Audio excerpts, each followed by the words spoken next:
এই দুনিয়ার জীবনে আপনার দুনিয়ার বাড়ি গাড়ি টাকা পয়সা রিজিক ব্যবসা বাণিজ্য স্ত্রী সন্তান এগুলোকে নিয়ে এত বিচলিত হওয়ার কিছু নাই। আপনার আমার তাকদিরে যা লেখা হয়েছে এর একটা দানা আপনি বেশি খেয়ে পৃথিবী থেকে যাবেন না। আর আপনার আমার রিজিকে যা আছে তার এক চুল রেখে আপনি দুনিয়া থেকে যাবেন না। এটাই চূড়ান্ত সত্য কথা। আপনি ঘুষ খান আর সুদ খান আর দুর্নীতি করেন আর মানুষের সম্পদ আত্মসাৎই করেন না কেন, যতটুকু লেখা আছে আপনার তাকদীরে এর বেশি আপনি কিচ্ছু পাবেন না। আর আপনি হালালে থাকার জন্য যতই কষ্ট করেন, হালালে আছেন, সবজি বিক্রি করে খাচ্ছেন, আপনি ছোটখাটো ব্যবসা করছেন, মানুষ আপনাকে দাম দেয় না, আন্ডার এস্টিমেট করে, গরিব বলে, ফকির মিসকিন বলে, কিন্তু আপনার তাকদীরে যা আছে আপনি সেটাই পাবেন, এর বেশি আপনি কিচ্ছু পাবেন। হুয়াল আউয়ালু ওয়াল আখির, আল্লাহ পাক প্রথম এবং আল্লাহই শেষ। কুল্লু মান আলাইহা ফান ওয়া ইয়াবকা ওয়াজহু রাব্বিকা যুল জালালি ওয়াল ইকরাম, প্রত্যেকটা বিষয় ফানা হয়ে যাবে, কিচ্ছু থাকবে না। এখন আপনি পৃথিবীতে যা দেখছেন এগুলোর কিছুই থাকবে না। প্রত্যেক মানুষ, প্রত্যেকটা জিন, প্রত্যেক উদ্ভিদ, প্রত্যেক এই প্রাণী, আকাশ, মহাবিশ্ব, গ্রহ নক্ষত্র, চন্দ্র সূর্য, সমুদ্র, পাহাড় পর্বত, বিশ্ব নেতা, রাষ্ট্রনেতা, সমাজ নেতা, পরিবারের কর্তা, অর্থনৈতিক নেতা, সবাই মারা যাবে, সবাই শেষ হয়ে যাবে, কিচ্ছু থাকবে না। এই বিষয়টা আগে ভালো করে হজম করতে হবে যে আমরা এখানে থাকতে আসিনি, আমরা এই দুনিয়ায় থাকতে আসিনি, আমরা এখানে এসেছি চলে যেতে। যার মনের মধ্যে এই কনসেপ্ট থাকে সে কখনো আল্লাহ পাকের বিদ্রোহী হতে পারে না, সে কখনো আল্লাহ দ্রোহিতা করতে পারে না, কুফরি করতে পারে না, শিরক করতে পারে না, আল্লাহর অবাধ্য হতে পারে না। যার মনের মধ্যে এই চিন্তা বদ্ধমূল যে আমি এখানে থাকতে আসিনি, আমি এখানে মুসাফিরের মতো এসেছি, গাছের ছায়ায় বিশ্রাম নিচ্ছি, বিশ্রাম নিয়ে শেষ হবে, চলে যাও। যারাই আল্লাহ দ্রোহিতায় লিপ্ত হচ্ছে, শিরক করছে, বেদাত করছে, হারাম খাচ্ছে, ঘুষ খাচ্ছে, সুদ খাচ্ছে, জেনা করছে, আল্লাহ দ্রোহিতা করছে, আল্লাহর বিধানকে অস্বীকার করছে, তারা ইনডাইরেক্টলি ধরে নিয়েছে যে তারা মনে হয় পৃথিবীতে চিরকাল থাকবে। কারণ যদি কিয়ামতের মাঠের কথা তাদের স্মরণ থাকতো তারা কখনোই কাজগুলো করতে পারতো না, পারতো?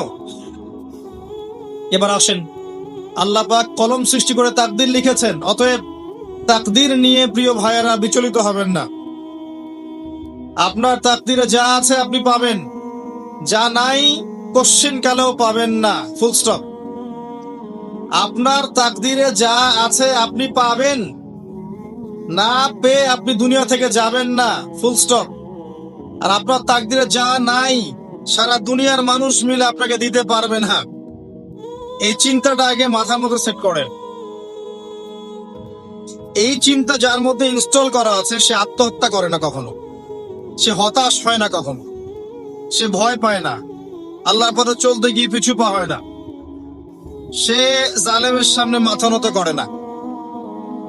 যার মাথায় এই চিন্তা আছে যে আল্লাহ যা লিখেছেন এটা হবে, যা লিখেন নাই সারা দুনিয়ার মানুষ মিলে সেটা হবে, সিম্পল। এর মধ্যে আল্লাহ পাক পরীক্ষায় ফেলবে, ওই বিষয়টা ডিফারেন্ট। আমি অবশ্যই তোমাদেরকে পরীক্ষা করব, ভয় দিয়ে, ক্ষুধা দিয়ে, সন্তানের কি ইন্তেকাল দিয়ে, ফসলের ক্ষতি দিয়ে, সম্পদের ক্ষতি দিয়ে আমি পরীক্ষা করব। কিন্তু যারা সবর করবে এবং যারা এই কনসেপ্ট রাখবে ইন্না লিল্লাহি ওয়া ইন্না ইলাইহি রাজিউন, এদেরকে আল্লাহ পাক প্রশংসা করেছেন, ইনশাআল্লাহ এরা সফল হবে। আল্লাহ পাক তাকদীর লিখে ফেলেছেন, তাকদীর নিয়ে টেনশন করবেন না, রিজিক নিয়ে টেনশন করবেন না। এখনকার যুব সমাজের সবচেয়ে বড় টেনশন রিজিক, একটা জব, একটা ভালো জব, একটা ভালো ব্যবসা, সে সিকিউরড লাইফ চাচ্ছে, রিজিক নিয়ে চিন্তা করবেন না। আপনার কাছে যে রিজিক আছে এটা আপনার কাছে আসবেই ইনশাআল্লাহ। হয়তো সময় লাগছে, কিন্তু আপনার কাছে আসবে ইনশাআল্লাহ। আপনি হালালের উপর থাকবেন, ন্যায়ের উপর থাকবেন। আপনি অন্যায় পথে রিজিক সার্চ করবেন না। আপনার তাকদিরে যে রিজিক আছে আপনার কাছে আসবে ইনশাআল্লাহ। এবার আসেন, আল্লাহ পাক এরপরে সৃষ্টি করেছেন মহাবিশ্ব, এই পুরো মহাবিশ্ব। তাকদির লেখার পরে মহাবিশ্ব কয় দিনে? ফি সিত্তাতি আইয়াম, 6 দিনে। মাত্র 6 দিনে আল্লাহ পাক পুরো মহাবিশ্ব সৃষ্টি করেছেন।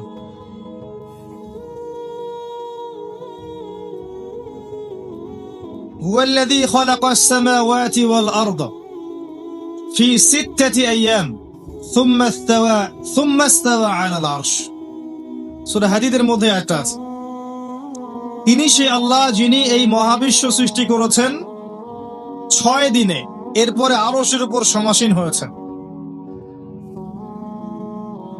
আল্লাহ পাক এর একদিন আমাদের একদিনের মতো নয়, বরং কিয়ামতের মাঠে যেদিন আমরা দাঁড়িয়ে থাকব, এই দিনটা হবে আল্লাহর হিসেবে 50,000 বছরের সমান। মানুষ অস্থির হয়ে থাকবে, বিচার শুরু হচ্ছে না কেন। অপেক্ষা করা কাজটা খুব যন্ত্রণাদায়ক, তাই না? কারোর জন্য অপেক্ষা করে আছেন, 1 ঘন্টা পর আসবে, এলো না, আপনি অস্থির হবেন। 2 ঘন্টা পর এলো না, 10 ঘন্টা পর এলো না, আপনি অস্থির হবেন, পায়চারি করবেন, বই পড়বেন, নাস্তা খাবেন, হাঁটাহাঁটি করবেন, আপনি ব্যাকুল হয়ে যাবেন। অপেক্ষা করা একটা ডিফিকাল্ট কাজ। তাই আমাদের মাঠে মানুষ 50,000 বছর অপেক্ষা করবে, বিচার শুরু হচ্ছে না কি জন্যে। সবাই গিয়ে ধন্না দিবে, প্রথমে আদম আলাইহিস সালাম, তারপরে নূহ আলাইহিস সালাম, ইব্রাহিম, মূসা, ঈসা আলাইহিমুস সালাম। আল্লাহর কাছে একটু সুপারিশ করেন, বিচার যেন শুরু হয় অ্যাটলিস্ট। কেউ কিচ্ছু করতে পারবে না, কারণ সবাই বলবে ইয়া নাফসি ইয়া নাফসি। দূর থেকে একজনের আওয়াজ আসবে, যিনি ইয়া নাফসি বলছেন না, যিনি বলছেন ইয়া উম্মতি ইয়া উম্মতি।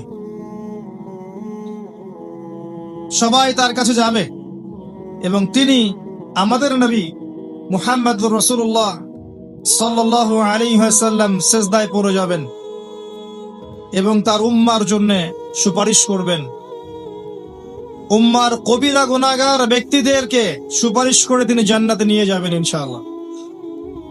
আল্লাহ তাকে ওয়াদা করেছেন, হে নবী, তোমার উম্মতের কোন ব্যক্তি যদি শিরিক না করে আমার সামনে উপস্থিত হয়, আমি তাকে মাফ করে দেব ইনশাআল্লাহ।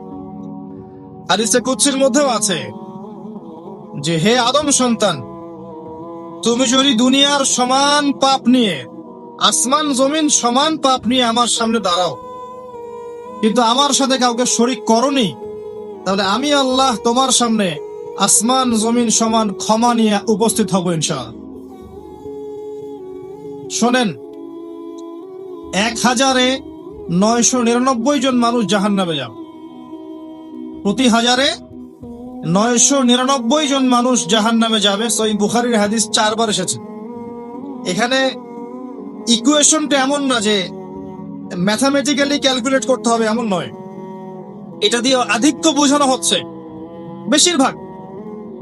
বেশিরভাগই জাহান্নামে যাবে।